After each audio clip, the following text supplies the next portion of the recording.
Good evening, viewers, wherever you are receiving us. Welcome to the Leadership Challenge show here on EBN TV. It's another wonderful Tuesday to talk about leadership, and we are glad that you are watching. This is a show that is transforming our nation and leadership in this country, and we are glad that you have given us your attention. It's a popular show, and we thank God for the response that we are receiving. Please, at the bottom of the screen, find a number that you can text and let us know your views on the topic of discussion today. Today we are talking about leadership and discipline, or in other words, disciplined leadership. And in studio with us to help us in this conversation is Dr. Mary Mugo, Dean of Faculty, School of Business and Economics at Mount Media University. Welcome, Dr. Thank you very much, Rev. Thank you for finding time to come and help us. You know, we have a lot to talk about when it comes to leadership. And last time you were here, it was a blast. I think the internet was talking so much about it. And thank you for finding time. You're welcome. To start us off, leadership. And I know you have talked much about leadership. How does discipline work or interact with leadership? What is the role of discipline in leadership? Thank you very much. Discipline is a core leadership trait. A trait in this case meaning that it is an enduring characteristic. So you cannot be a good leader, you cannot be an effective leader unless you have discipline. Discipline is about having a standard or promoting a standard and making a choice to do the very best. You know, many times people have looked at discipline from a negative aspect because many times people think discipline has to do with negativity, but actually discipline has a positive aspect. And therefore a leader must be able to be disciplined. They must be able to promote a standard. They must be able to do the very best they can do given that situation. And discipline in leadership is everywhere. If you look at the Bible, wherever you look, you'll see there was a lot of discipline. In fact, in life, you cannot succeed unless you have discipline. You cannot be a performing leader unless you have discipline. And we are also saying that when you talk about discipline in leadership, you're saying that this leader is able to do the right thing at the right time. Remember, there's a time we spoke about leadership and timing. It is only a disciplined leader that is able to do the right thing at the right time. A disciplined leader or focus irrespective of the things around him or her. Because discipline allows you to actually not be disrupted. It allows you to focus. So if you want to know a leader who is not disciplined, is a leader who never finishes nothing, is a leader who is never focused, is a leader who never keeps time, is a leader who is just there. And by the way, that is, I believe that is where the word discipleship also comes from a biblical point. Because you cannot make a disciple unless there is discipline. And discipline is not just in leadership. We must also be disciplined as ourselves. And our viewers, you need to ask yourself, how disciplined are you? How often do you put an alarm, Reverend?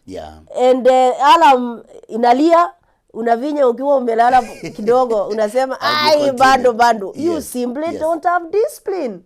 Discipline is doing what you intend to do and stick there and focus and not be distracted. So discipline and leadership is one and very important thing. You cannot be a good leader without discipline. Wow. That's powerful. But help us to understand. You have said that discipline is an enduring characteristic. Correct. In leadership. Do you think many people in leadership, when we talk about our leadership today, whether in this nation, whether in the church, in the institutions. Do many of the leaders, do you think majority of the leaders really take discipline? Very important. Do you think they relate it the way you have described it? Well, most of them actually, in my view, think that discipline has to do with rules, has to do with regulations, whereas partly, yes, discipline must be self. Actually, a leader should be self-disciplined. You don't need to be disciplined by others. No, you don't even need to be supervised by anybody to exercise discipline as a leader. Even as a human being, you don't need to be supervised by anyone to be disciplined. Even on our own roads, Rev, you'll find that many times people are stuck because of lack of discipline. Yes. The other day, Mombasa Road, people were there up to 3 a.m. because of lack of discipline. Myself. Yes. Correct. Yeah. So discipline is not about rules. Actually, many times rules are put in place because people are not disciplined. But you should have self-discipline. You should have self-control as a leader. And so many leaders today, because of the things that I see them do, I think most of them are very indisciplined. Because how do you tell someone is indisciplined? For example, it's just the way they do things, the way they speak. You find that our leaders have very vulgar language. They are abusive. The way they do things, they don't keep time. You know, they call you for a meeting. They will keep you waiting for 2 hours because they think they are important. Totally indisciplined. They have no integrity, no discipline at all. So many leaders don't seem to understand that discipline has to do with self-discipline, doing the right thing without being coerced to do so, without being forced by whatever thing, whether it is a rule, whether it's a policy. You just decide, I'm going to do the right thing. Yeah. And you know, they say leadership, especially leadership positions, political and government, they say they come with power and trappings of power. And there is this common saying that power corrupts. How is it likely to play out after you have gotten all this power? Because we have seen good people go into leadership, especially government leadership, political leadership. And they seem not to care anymore. They change. No, you know, leadership and power is something that I love talking about because power has been misunderstood in leadership. And that is why many leaders have no discipline because they think they are so powerful, they can do whatever they want. But you see, a leader with integrity will use the power they have for the benefit of the constituents. A leader in an organization, in a church, everywhere, will use their power to benefit the people that they are leading. Look at Jesus Christ, the best leader that we have. Jesus Christ is all powerful, but he uses his power to benefit the people. He actually was so disciplined that he chose to go to the cross to save the people. Now that is what we call disciplined leadership. You are willing to lay your life down for the sake of the people that you lead. And in fact, leaders who are disciplined and have integrity understand that power is not there for you to misuse. Power is there for you to use to benefit the people. They also understand that as a leader, the power that I have is given to me now. You know, it is not something that is forever. And if you check even most political leaders, once they are out of positions, they can't convince nobody nothing. Because remember, we also say that having a position does not necessarily mean that you are a leader.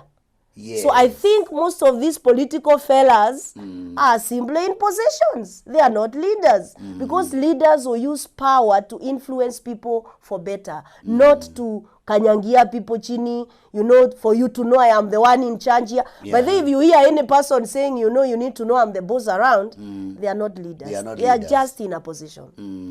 And you see now, you know, I'm wondering, because when you look at the young people in our society, it appears like they have no leaders they can copy. The things that our leaders are doing, it's like the young generation has nothing to copy. they have no example, they have no good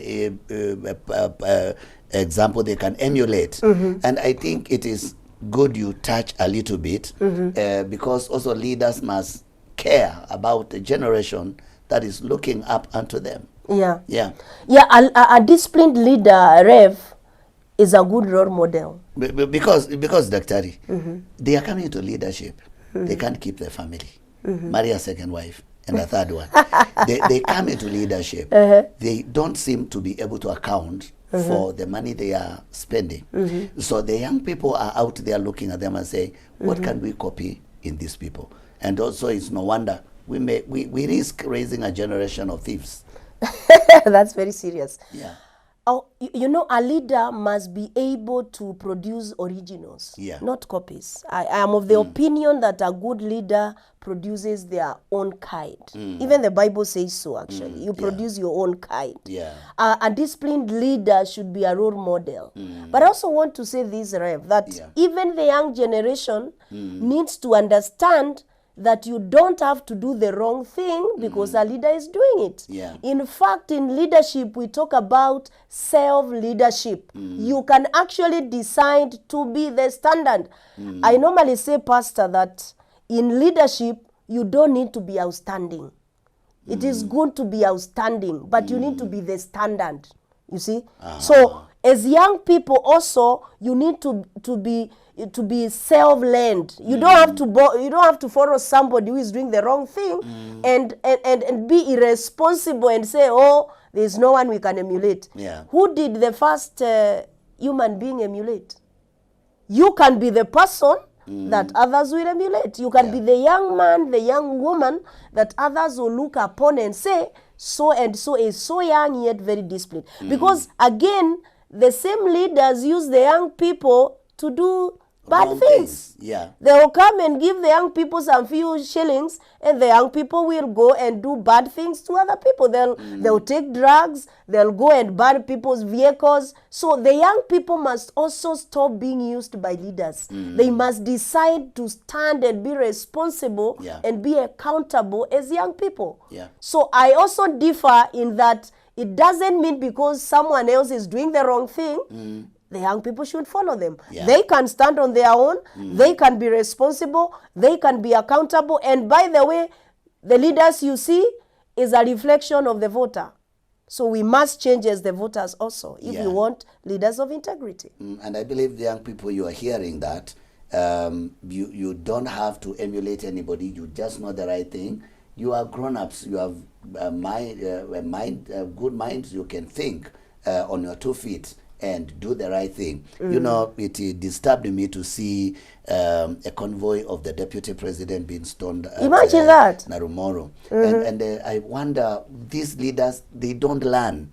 Because now, if you are hiring goons to go and stone a convoy of a VIP, what are you telling these young people? No, you see, Pastor, what my thinking is very, should I say, revolutionized? Yes. You see, if I don't like you, I'll not come to your rally. Yes. If I don't want to listen to you, I don't need to come where you are. And that is what Kenyans need to learn and leaders need to learn. You cannot force people to listen to you. Yes. It is the time you decide, I don't want to listen to you. I don't want to come to your rally. Why do you need to get young people as a leader and tell them to go and stone whoever, not just a VIP, anybody for that matter? And did you see, Dr. before you even conclude this first session, can you tell us what that stoning was serving?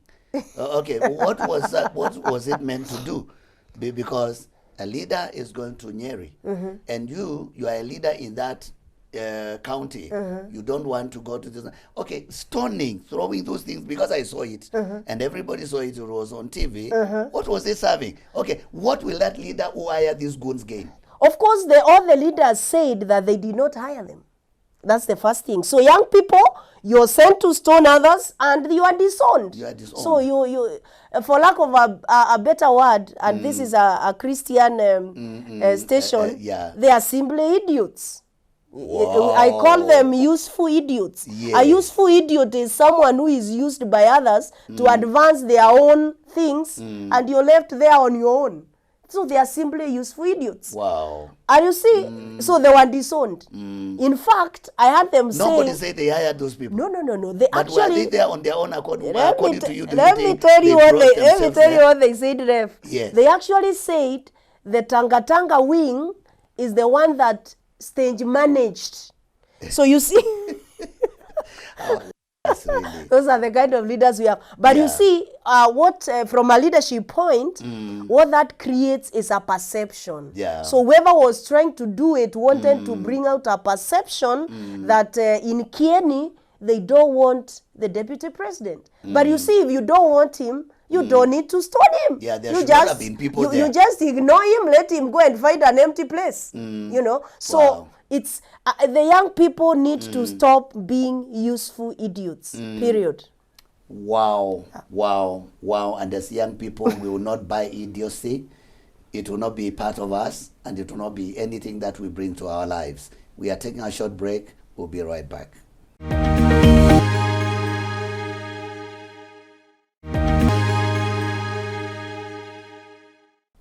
Well, welcome back. We are glad you are watching, and we are seriously talking about issues. And today is about leadership and discipline. And Dr. Mary Mugo is again together with us. And I want to know, Dr. when it comes to service delivery, success in leadership, how will discipline affect service delivery? Thank you very much. Now, without discipline as a leader, even as a person, you will never succeed. Why do I say so? Because without discipline, you have no plan. You are planless. Without discipline, you tend to do, most times, the right thing at the wrong time. Or the wrong thing at the wrong time. Because discipline allows you to follow a certain path. Discipline allows you to focus. Discipline allows you to ensure that no disruption to what you intend to achieve. Therefore, for service delivery to happen, leaders must be disciplined. And when we talk about discipline in terms of service delivery, we're saying that you must be able to honor your word. You must be able to stand to what you say. What it is that you stand for is part of your discipline. If you say that I will give you water in this next 1 year, it doesn't come, it simply means you're not disciplined. And therefore, the service is not happening. If you say that we need to do these things at 8 a.m. and you show up at 11, you will not be successful. You will not do your service. So, discipline and service go hand in hand. And you can check and see that many leaders who are disciplined achieve more with a shorter period. Also, in a leadership term, a disciplined leader is able to be more effective and more efficient. Meaning they can achieve their results using minimal resources. Because you see, when you're not disciplined, giving example of political leadership, for example, if you're not disciplined, you're likely to even inflate the tenders, the budgets. So you end up having very little money remaining to actually do the service. So you will not be able to achieve the service because you are indisciplined in your planning, you are indisciplined in terms of budgeting, you are indisciplined in terms of time. So you cannot be successful, you cannot achieve what you intend to achieve unless you are disciplined. And that can be seen in all areas, even in a church, by the way. You cannot grow as a church unless there is discipline. Because people must be disciplined enough to do what the Bible expects them to do. You cannot give a sermon that is life-changing, unless you are disciplined as a person. Because you've got to spend time and prepare for it. You know, sometimes people say that, you know, you can go and read one scripture and talk about it, fire come down, say amen 20 times. No, that does not achieve what God intended. Me, or in my own view. So even as a pastor, you spend time preparing for the messages. The messages I hear you preach in EBN, you don't just wake up and go and preach. And Dr. Because you are talking about pastors, can we stay on that line a little bit? Because now pastors also have to be disciplined because they are also hold leadership positions. People respect them, and there are things that a pastor, people are not expecting you to do. But now there is this thing that people are calling grace. And okay, I hear them talk about it. I wonder whether I know where you are going. I wonder whether it's the grace that is in the Bible. But don't you think it is just an issue of disciplined period? You just need to be a disciplined leader. You are doing some of these things because you are lacking manners. You said it so well. You see, grace is not supposed to be misused. And I think that is where many Christians and viewers, I am a serious Christian, born again in class 7. Wow, I've never looked back. So I'm speaking as a serious Christian. Pastor, yes, please, go Christians ahead. have taken the grace of God for granted. They go and do all kind of things and say the grace is sufficient. Yes. Grace is not supposed to make you do the wrong things, or so to speak. It is not a license to sin. Yes. It is sad, and I'm sure some people will be stoning me after this. It is very sad, Pastor, that you can be a leader in a church and you're mentioned with infidelity, you mentioned with moving with the choir, choir master. You are mentioned with team members. Pastor, you seem to know these things. I'm a pastor. I'm a pastor. It is, yes. And when we talk about leadership in church, it's not just the pastor. Yeah. Any leader in also church. Other leaders, yeah. So for me, actually, it is in discipline, because Paul says in the Word of God that sometimes he found himself doing things that he did not want to do. So he had to discipline his own body. Because you know what? Yes, even pastors are human beings. Yes. But irrespective of the fact that they are human beings, yes, the Bible says you must beat your body. You cannot be leading a pastor, a church, and you're the one who is promiscuous, you're with women in clubs. I mean, you are simply indisciplined. Wacheni mambo ya kuleta grace, maana mali grace hakuna. And I say that with all humility. And all respect. And all respect. Wow, yeah. Because now also, think about it. Will these leaders, if you entertain in discipline, will you ever deliver? Because there are sermons to be preached. How will people view you after cases of indisciplines? And so I think we just need to exercise discipline for us to deliver the leadership that we came to deliver. Correct. Yeah. You see, Pastor, perception is everything. And I've heard many pastors say, which is true, that what you don't respect cannot help you.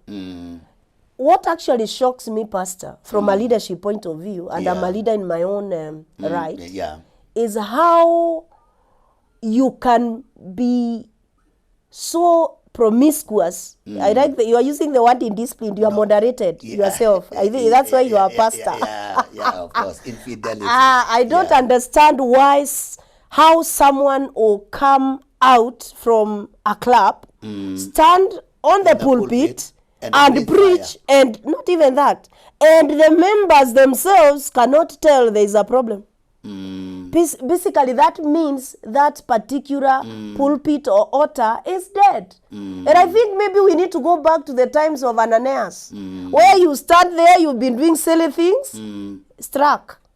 And I'm talking this with a lot of humility, because you see what? The church should be the standard. Remember I said, when you are a leader with discipline, you should be the standard. The church is the standard. Pastor, how are you going to tell political leaders they are doing the wrong thing when they know you are out there with women, you are out there corrupting everything, you are out there also doing the same things they do? You simply have failed. Dr. Okay, I know that we have taken a swipe on church leadership a little bit, but indiscipline is disruptive. Yes. We should agree that. Yes. So no matter who you are, call yourself governor, call yourself senator, call yourself bishop, call yourself apostle. If you lack discipline, you are going to disrupt service delivery. Correct. At the end of the day, that vision, if you're a bishop, it will not be fulfilled. Correct. You will become a junk, just a shell. No, you'll just be speaking. You know, Pastor, and you've said it very well. Remember, we said that if you are a disciplined leader, you have a plan of where you're going. Yes. And you stick to that plan. You focus. And it keeps you on the way. Correct. Yeah. But now, if you are in discipline, basically what that means is you will not achieve your vision. And if you do, it will be not the God kind of a vision from a church point of view. Because you see, again, there are people who will speak fire, but they know they have, in their heart, they know that they are not right with God. So it is true when you have leadership that is not disciplined, even in our own homes. There will be a problem. Because if you are a father and you are a drunkard and you go to your house and tell your children drinking is bad. Yes. I mean, what are you saying? You know, Dr. I really hear how you are coming. But is indeed discipline, is indeed the discipline that we are discussing today? Yes. For leaders to own up their mistakes? Correct. Please. A disciplined leader must be able to accept responsibility and be accountable. Two key words there. Any leader who is disciplined must be accountable to the people they lead, must be accountable to the family if you're a father, must be accountable to the church if you're a pastor, must be accountable to the country if you're a president, must be accountable to the county if you're a governor, and must be responsible for their mistakes. Yes. And by the way, that is why even the Bible says, if you confess your sin, you're forgiven. He is faithful. But it is wrong for you to be so indisciplined and then you think that you have done nothing. In fact, you even become arrogant. And that is what many leaders do. Because they think they have the power, or maybe they think they probably hear God better than us. They become arrogant. You see, a disciplined leader must be responsible. Own up. If you have messed this country, own up. If you messed your county, own up. If you mess your church, own up. Correct. Please, what is so hard in saying, I'm sorry, I failed, but with another chance, I will succeed? What makes us, because, you know, whether it is God or human beings, whether it is God or human beings, there's no place where there is no second chance. But they keep on saying, I did nothing wrong. And we keep on hearing, I'm as white as Pamba. Or even on political. What is wrong if you say, I think we did something, we did not get it right here, but with a second chance, we will do it right? What is wrong? God has never said he will not forgive people. Yeah, sure. Actually, it all boils on something called pride. Arrogance. You see, when you are proud, you become arrogant. Yeah. There are very few leaders in this nation who are humble. Yeah. You see, if you are humble and if you are not proud and if you're able to control your emotions, which is part of emotional intelligence, you will own up and say, guys, I was wrong and I'm sorry. Yeah. But because of the pride that is in you and because of the feeling that you are powerful than the people that want you, you are trying to tell I was wrong. You say, no, I mean, how do I tell my family I'm wrong? I mean, I'm the man of the house. How now? You know, this is uni Papa. You know, how can Papa be wrong? Again, the other reason is the people being are the people being led. The people being led, Pastor, are also a problem. They make the person, they make it difficult. They deify him. They make him like a god. Not even like a god. They make it difficult for the person to say, I'm sorry. They make it so difficult. The followers. Yes, the followers make it so difficult for me to, for a leader to say that I'm sorry. Because for the followers, I mean, this is, how can the governor be wrong? I mean, it's not possible. I don't want to use the church for other reasons.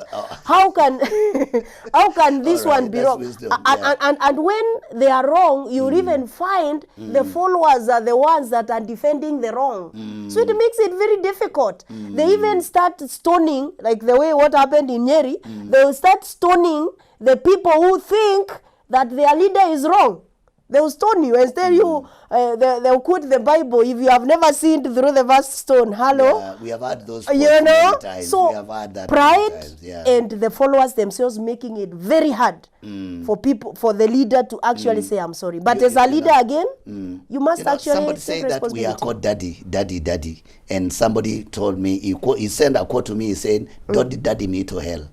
Don't daddy me to hell. You see, don't daddy me. You are calling me daddy you to make me go to hell. And you are saying it right that followers are making leaders. We are making it very hard for leaders to do the right thing. Turn around. And you see so many things have gone wrong. I think we cannot exhaust this. We just must take a short break and then we come and delve deeper into this. We'll be right back.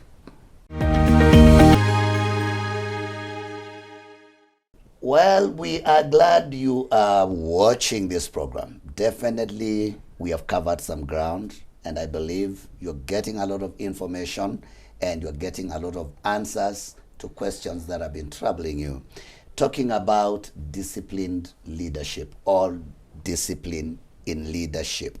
And we have established a few things, and I know Dr. will be coming to summarize for us, but we have established a few things. Number one is that if you are not disciplined, it will be hard for you to deliver services. You will never achieve goals because there will always come up something that will get you out of the way and you'll not be able to do. We have also said that leadership is disruptive. It disrupts your vision, so you'll not be able to pursue it.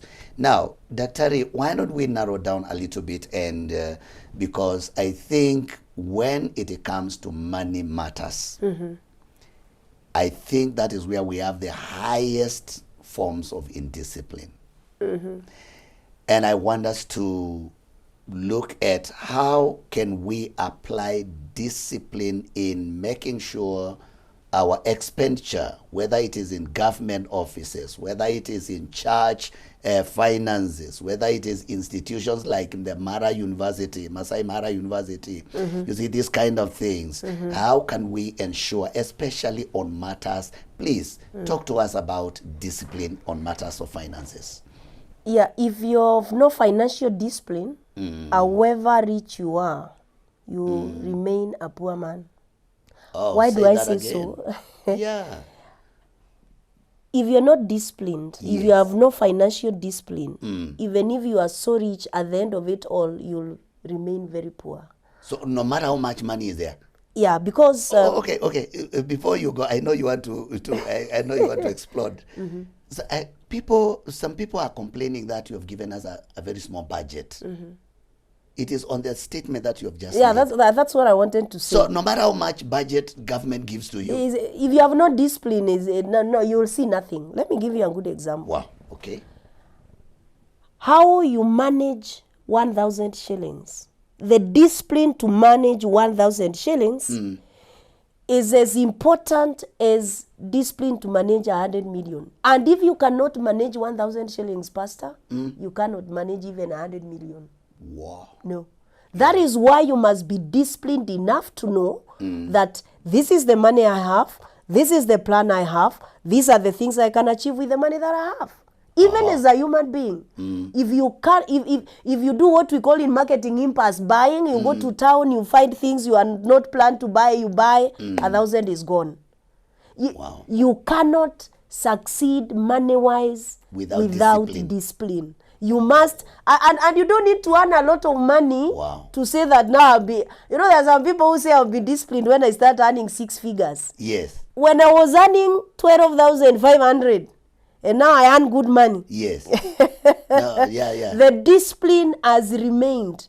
Actually, it is not the amount of money that you earn that makes the difference. It is what you do with what you earn that makes the difference. Yeah, did you hear that? And what you do with what you earn, Pastor, is dependent on your own discipline. Sometimes it is good if you can. I tried, but after some time I stopped. If you can, it is always good to budget your money. Just see how much am I spending on what. That's part of discipline. And you'll be surprised that most of us spend millions of shillings on our hair. Nothing wrong with that. Yeah. eating burgers and on phone. If you are disciplined enough, you see, remember we have said you must have a vision. So if you have a vision, you want to build a church, or you want to build something, or you want to do a road, you must be disciplined enough. And Pastor, you can see from Nairobi County, when the disciplined forces, as they call themselves, when the leader who came is a disciplined force man, they have done a lot with very little money. Because you see, when you're not disciplined, either you put money everywhere or you even steal. Because the integrity is one of the key disciplines in leadership. So if you corrupt, you spend some little money here, that's where you find unfinished business everywhere, especially from a political point of view. You start the project. Everywhere, because there was no discipline. And again, discipline, money matters, Ref. You must ensure that you do something to the end. You don't start buying a car, then you are building, then you are buying a land. You need to plan.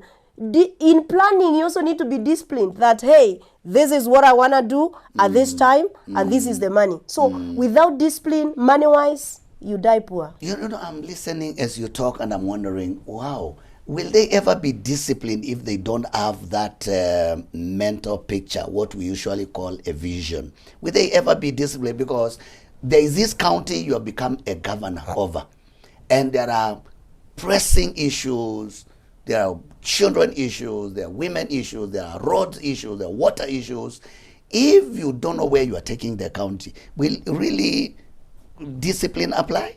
No, you see, when you have a vision, you need to break it down to actionable plans. So your vision is to have a county that is this way, but for this county to be this way, we need roads, we need water, we need industries. So as a leader who is disciplined, you will know that this is the money. I have 100 million. If I do this particular project, all the 100 million will be gone and it will not finish. So that's why you must have actionable plans with the budget and say, because I want my county to be this way, I'm going to do this road that is worth 10 million.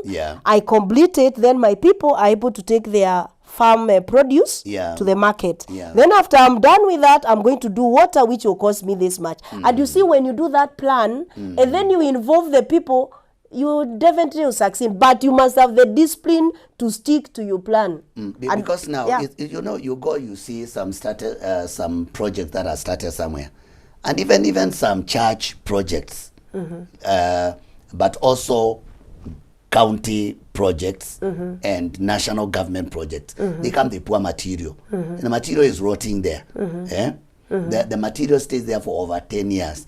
You wonder, how come these people brought this material here? Work started, they dug trenches, and then they left trouble for people to jump over trenches, and then the work is not continuing. Isn't it this now the indiscipline we are talking about? Yeah, you see, for example, when you're putting this mega church that we are in, viewers, we are in a mega church, Redeemed Gospel Church Buruburu, one of the kind. No, wait. Thank you, Dr. No, it's the truth. You see, it took discipline on the leadership of this church to actually put up this church. And you know, because where we got the money from. Correct, because you see, you had other things that needed to be done. It was not the only thing that needed to be done. You could have decided to buy yourself a house, Pastor, as a leader. You could have decided to buy yourself a car. Thank God for your followers. I saw they bought you a good car the other day. I really thank God. Right, let's continue. The discipline of making sure you do projects that are actionable. Correct. Realistic goals. Correct. Yes, please. Yeah, you see, for you to put up this church, there was a plan. And then there were actions. You said, let us start with the foundation. This is the amount of money we need for the foundation. The foundation is over. Let's do the other thing. But it doesn't mean that the church did not have other needs. It's just that the leadership focused. And the leadership was disciplined enough to do what they had envisioned to do. Put the money into where it was. That is correct. discipline. Correct. You know, it's like I'm feeling like some county leadership. is starting a project and then they pick the money they had budgeted for this They project. use it for something They use else. it for something else. Indiscipline. So we end up with unfinished projects all over the country. Correct. Yeah. Yeah, because you see what they do, in my view, is that they let's say you've been given 100 million. Then you realize this 100 million is supposed to bring water, but in water there are no shortcuts. So why don't I instead do a road and then I can bring mchanga, nini. So when you put money where it doesn't belong, that is equal to indiscipline. And that is why the services are not happening, because our leaders have no discipline. Yeah, and really the discussion on discipline, on finances and financial use really is a wide discussion. And I think we'll come and exhaust it even further. But we must go on, because a leader is surrounded by so many things that require him to be disciplined. And we can move on and look at the way, the discipline of remaining the leader you were called to be. Because I think some of the good people we knew, they ever since changed to be things we do not know. We wonder whether these are the leaders. And how do you remain disciplined in the presence of a lot of money, a lot of people that praise you, and good cars, and all these resources? How will discipline help you to remain the leader that people elected, and not something else? Yeah, you know, people and leaders need to understand that the fact that you are in a position today, the fact that you have the finest things in life, does not give you the license to do what you want. Yeah. It doesn't give you the license not to be professional, so to speak. Because you must always remember you are a servant to the people. You must always remember, as a leader, the people you lead are looking up to you. And when you remember that, there are things you will never do. If you remember that you are there because God has put you there for a reason, whether in political leadership, whether in an organization, whether in church, when you remember the reason or the mission, the purpose why you are a leader, there are things you will never do. So the best way to stick to your values, of course values are very important, the best way to stick to our values and to what you stand for, to what you believe in, you must always remember that you are accountable to God, and you are accountable to yourself and to the people that you lead. If you remember that, you will never be proud, you will never do some things I see leaders doing. You will stick to your mission, you will stick to your vision, you will stick to your purpose. Because you see, God puts us in different positions for a reason. Yeah. And when that reason is over, God will remove you from it. So you must always remember you're here for a reason and for a season. You cannot be a leader forever. Yeah. Even if even a pastor cannot be a pastor forever. One day they'll either retire or they'll just be in the background. So you must always do those things that people will remember you for. In other words, when you remember that you must also leave a legacy, when you remember you must also be accountable to God, to yourself, and to the people. Yeah. You will not allow the power to get to your head. Enter into your head. And many people are changing and they are becoming careless because they are surrounded by these, bodyguards and all this. Yeah. And Daktari, we are running with the 3 Gs, if you have noticed. The 3 Gs that corrupt leaders. Yes. They say the 3 Gs is gold, girls, and glory. I'm telling you. Yeah. And now we have tackled the gold part. We have tackled about glory. Although I really want us to say more about glory, because that is where leaders have gone mad. Wamekuwa kicha ikifika hapo because of all this power, the trappings of power, and they get into something we do not elect, into people that we never elected into positions. And it's something I think you'll address that as we come to know. But also there are important disciplines because majority of leaders the girls now. We need to touch a little bit on it. And at least you're a girl. Yeah, I'm a girl, yeah. Leave girls alone, no. Leave girls alone, leaders. You can talk a little bit how leaders can make sure they are not corrupt. I think we have had enough stories about people breaking their families, leaving your dear wife, you marry a second one and a third one. It's like every new term in office, you marry another one. I think we need to be sober, and you can speak about this. Rev, girls are good people, and allow me to use the word of God. You know, a leader must be disciplined enough not to do what the body is saying. Yeah. A leader must be disciplined enough to deny themselves pleasure because of where they are going. You see, that is where the problem comes. And God-given responsibility. Correct. You see, you may get that pleasure today, but it messes your vision completely. So as a leader, you must ensure that you actually purpose in your heart that you will not be utaangushwa na girls. And by the way, it's also biblical. Look at Samson, a powerful man, one woman, Chini. If you look at the Bible, for the simple reason, he was not disciplined enough. And by the way, if you look at Samson, for example, even his own parents would tell him this is the wrong way.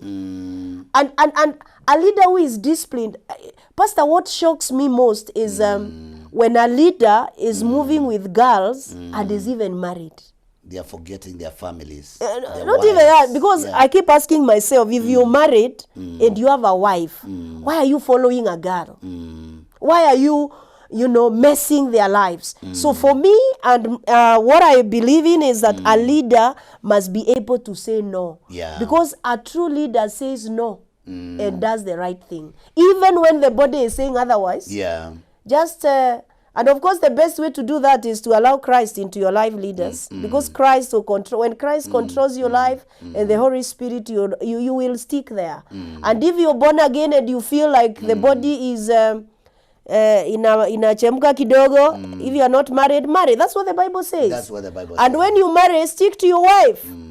There is no, where are you going? It is a shame for especially a preacher to be chasing girls in the choir, in the congregation. It's sad. It's sad. And it's not only preachers, also these other political people, political leaders, as impregnated another girl there. And girls as young as your own daughters. And even some go to an extent to kill, to hide to hide the evidence. So we have Daktari to have discipline when it comes to dealing with members of the opposite sex. No matter who you are, you may be a woman, be careful. Discipline will require that you keep your distance so that you may survive and stay long. And even girls, you must be disciplined enough. You cannot be moving with married men. They will never marry you. Let me give you advice, free. No married man will leave their wife to marry you. No one. They will misuse you, leave you there, and move on with their lives. And if you are not careful, you'll be killed. Okay. Anyway, wow. God help us. I think we must wrap it there. I want you, Daktari, to look at your camera and address these issues in a summary manner. Thank you very much. Our viewers, you must be disciplined. Our leaders, you must exercise discipline in all you do. Whether it is in budgeting, whether it is in your own life. When you are a leader, you become public. You stop being private. So you must exercise discipline. You must do the right thing. You must remain focused. And you must be a role model that any Kenyan would want to be like. So as a leader, ensure discipline becomes your enduring characteristic. And as I finish, I have a gift for the man of God. Wow. I've realized that he's very passionate on matters leadership. Really, I do. And because I write books, I wrote this book, Dissecting the Heart of Leadership, and I felt that I need to give this man of God a copy. Wow. So this is your gift from me for today. Wow. Yep. Thank you so much. God bless you. Viewers, it's a beautiful book, Dissecting the Heart of Leadership. I think I'll brush it in 7 days. I'll be able to recite the book. Okay. And thank you so much for the gift. And we are ending up our show there. But just know that without discipline, you will never deliver the goals that you are supposed to deliver as a leader. We really need discipline. And power should not enter into your head and you begin to misbehave. You must remain humble. God will use you. And finally, leadership comes from God. And one day, you'll give an account of everything that you do as a leader. Until next time, God bless you and God keep you. Bye-bye.